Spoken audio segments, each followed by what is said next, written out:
At the National Assembly, questioning sessions with government ministers continue. Subjects of heated debate today, the controversy surrounding the leak of confidential documents by an opposition lawmaker, as well as the government's economic policies. Kim Min-ji has the highlights from Parliament. In the spotlight during Tuesday's interpellation session was the row between Shim Jae-cheol of the main opposition Liberty Korea party and Finance Minister Kim Dong-yeon. Shim has been mired in controversy for allegedly disclosing confidential government data about the fiscal budget and other state statistics without authorization, with the Finance Ministry filing a complaint against him with prosecutors. Shim has also lodged a complaint saying that he's been falsely accused. It was 6 simple clicks and I could access the data.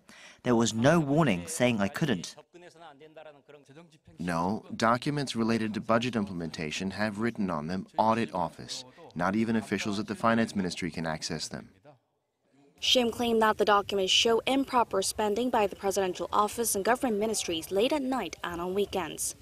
The finance minister countered that it's inevitable that officials work around the clock, but if an ongoing probe sheds light on any irregularities, those involved will be held accountable. He also demanded that Shim stop revealing new information, which he said was illegal, and return the documents. Another hot potato was the government's income-led growth policies. The ruling party said this is the way to go because the country's economy can no longer rely on old growth strategies. Over the past decade, we've seen that trickle-down effects no longer work. We need a new remedy, and that is a policy of income-led growth. Yes, previous strategies that focused on growth led by conglomerates have reached their limits. We must now raise people's incomes and reduce their cost of living.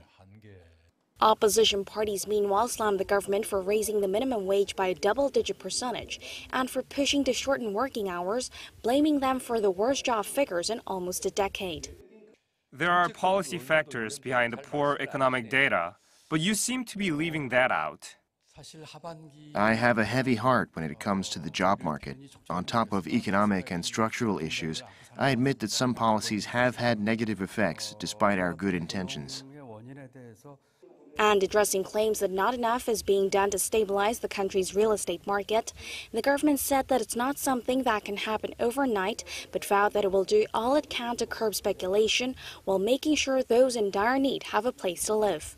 Kim Min-ji, Arirang News.